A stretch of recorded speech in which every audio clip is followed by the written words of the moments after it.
sua dívida é impagável, mas há uma única forma de quitar essa dívida. Vamos supor que você deve a um certo credor um valor tão exorbitante que ainda que você trabalhasse todos os dias da sua vida, você não conseguiria pagar 1% de tudo que deve a esse credor. Vamos supor que esse credor também seja um juiz, conhecedor da lei, sabe que se você não conseguir pagar essa dívida, você vai sofrer uma pena perpétua por causa dessa dívida.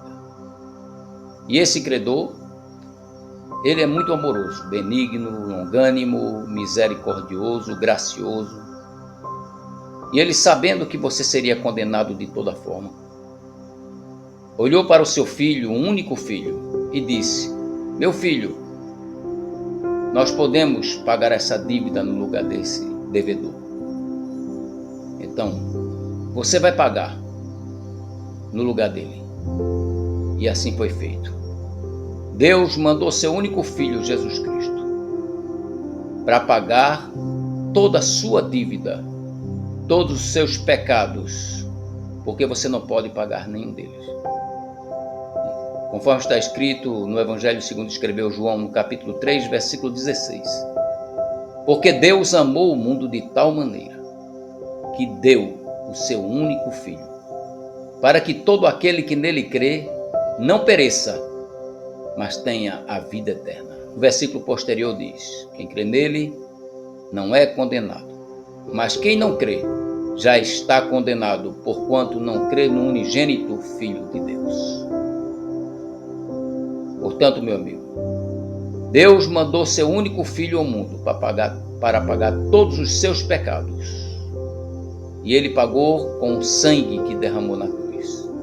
Em 1 João capítulo 1, versículo 7, lemos o seguinte: se andarmos na luz, como ele na luz está, temos comunhão uns com os outros.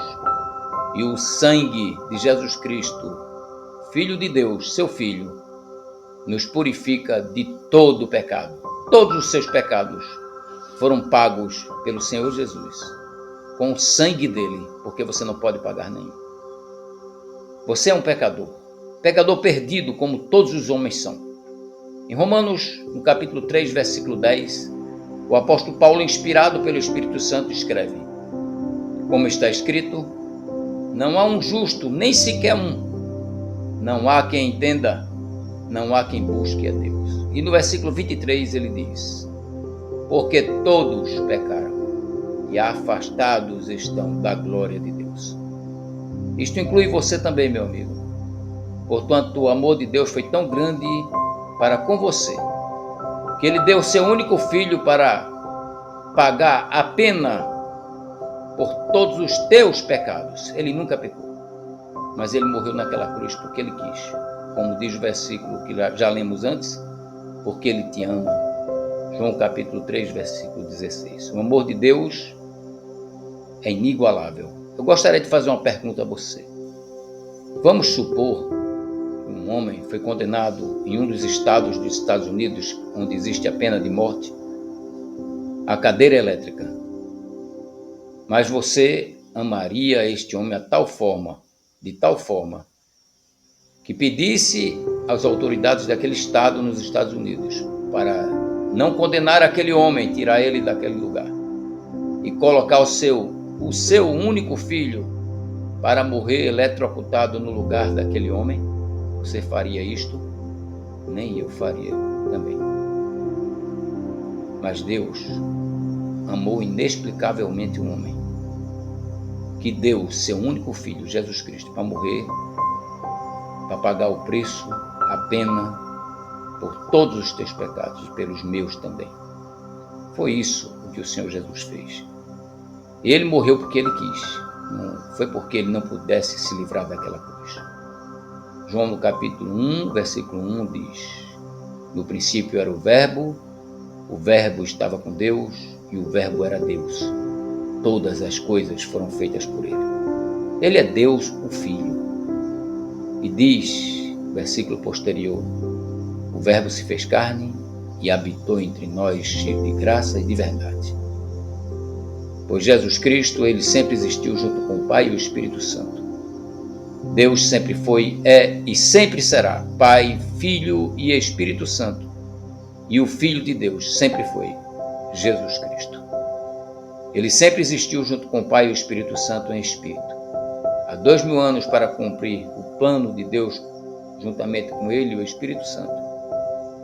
Ele desceu à terra em espírito para entrar no ventre de uma virgem chamada Maria, para vir em carne este mundo. Por que ele quis vir em carne este mundo? Porque o sangue só é encontrado onde tem carne. E Jesus Cristo, ele derramou seu sangue.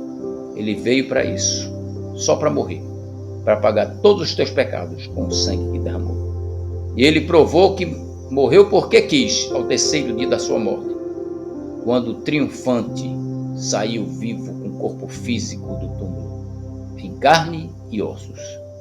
Em Lucas, no capítulo 24, versículo 39, narra quando o Senhor Jesus, depois que saiu do túmulo vivo, apareceu aos apóstolos. E ele disse: olhai as minhas mãos e os meus pés. Lucas capítulo 24, versículo 39. Ele disse: olhai as minhas mãos e os meus pés, que sou eu mesmo, apalpai e me vede, porque um espírito não tem carne nem ossos, como percebeis que eu tenho. Sim, meu amigo, tudo já foi pago por você.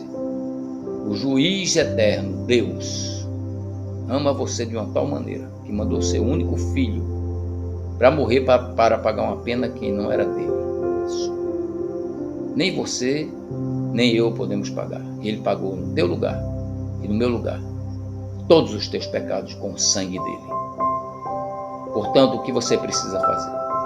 Em Atos, no capítulo 3, versículo 19, diz muito simples: arrependei-vos e convertei-vos para que sejam apagados os vossos pecados e cheguem assim os tempos de refrigério pela presença do Senhor. Versículo 20. Envie ele a Jesus Cristo, que já dantes vos foi pregado. Atos capítulo 3, versículos 19 e 20. Você precisa se arrepender e depois se converter ao Senhor Jesus. Você sabe por que a maior parte das pessoas não quer se converter ao Senhor Jesus? Porque não quer se arrepender dos seus pecados. Não quer abandonar os pecados. Vive dizendo que seus pecados, jamais você deixará seus pecadinhos de estimação, para se tornar um cristão verdadeiro em Jesus Cristo. Não nominal de religião, mas um cristão verdadeiro. Pois você ama mais os seus pecados do que a Deus. Uma coisa é você lutar contra o pecado e continuar pecando ali ou aqui. E outra coisa é você amar o pecado e não querer se converter ao Senhor Jesus para não deixar os seus pecados, porque você ama seus pecados. É diferente. E muitas pessoas, a maioria, quer se converter ao Senhor Jesus sem abandonar os pecados. Isso não pode. Não pode passar para a fase 2 se primeiro não passar pela fase 1. E a fase 1 é o arrependimento verdadeiro e sincero de todos os seus pecados. Eu vou dar um exemplo a você. Ao lado do Senhor Jesus na cruz, morreram 2 bandidos, 2 malfeitores. Um deles zombava do Senhor Jesus e dizia: se tu és o Filho de Deus, desce dessa cruz, salva-te a ti mesmo e a nós. A salvação que ele queria era viver neste mundo tolo. O outro bandido, que era um assassino também, porque sofreu a pena de morte, não era apenas um ladrão. Jesus sofreu a pena de morte, foi para a cruz sem merecer. A pena de morte imposta pelos romanos, que era a crucificação. Naquele tempo não existia cadeira elétrica, câmara de gás, injeção letal, porque não tinham descoberto nada disso ainda. E a pior pena capital que existia era a pena imposta pelos romanos, que era a crucificação. E Jesus foi crucificado porque ele quis. Ele não usou o seu poder para se livrar da cruz, mas ele quis morrer no teu lugar porque te ama de verdade. Aquele bandido, aquele malfeitor do outro lado, olhou para aquele assassino do outro lado também, o Senhor Jesus, que zombava dele, e disse: tu não temes a Deus, estando na mesma condenação que eu, mas nós estamos aqui porque merecemos, nossos méritos nos colocaram aqui. Mas este homem aí nada fez. Senhor Jesus, lembra-te de mim quando entrares no teu reino. O Senhor Jesus não disse: você vai estar comigo no purgatório ou você vai reencarnar, porque não existe nem purgatório e nem reencarnação. Mas o Senhor Jesus respondeu para ele: em verdade te digo que hoje mesmo estarás comigo no paraíso, porque o sangue de Jesus Cristo purificou aquele homem de todo o pecado, e como está em Atos capítulo 3, versículo 19, ele arrependeu-se de verdade antes de morrer, porque depois não tem mais jeito. Pode fazer culto, pode fazer missa, pode fazer ritual religioso, o que quiser. Quem está dentro do inferno jamais sairá de lá. Então aquele homem antes de morrer disse: Senhor, lembra-te de mim quando entrares no teu reino. Arrependeu-se dos seus pecados, converteu-se somente ao Senhor Jesus Cristo e foi salvo. Todos os seus pecados foram apagados, limpos, purificados pelo sangue do Senhor Jesus. E ele foi direto para o paraíso de Deus. E você também pode ser salvo como aquele homem. Judas Iscariotes, ele fazia parte da primeira igreja que Jesus fundou com 12 apóstolos. Era um apóstolo, era batizado, mas morreu e foi para o inferno de fogo eterno. E João capítulo 6, versículos 70 e 71 diz que ele era diabo. O próprio Jesus fala. Em Atos capítulo 1 mostra que ele foi para a perdição, mesmo fazendo parte da igreja de Jesus. E aquele homem que morreu lá de Jesus na cruz, que foi para o paraíso, não tinha igreja nenhuma. Portanto, meu amigo, arrependa-se agora dos seus pecados e converta-se somente ao Senhor Jesus Cristo, que é o único e todo suficiente Salvador. Você não precisa de religião para isso, igreja nenhuma. Você só precisa se arrepender de verdade dos seus pecados e se converter ao Senhor Jesus. Diga para ele assim: Senhor Deus, eu sou um pecador perdido e por isto não posso pagar nenhum pecado meu.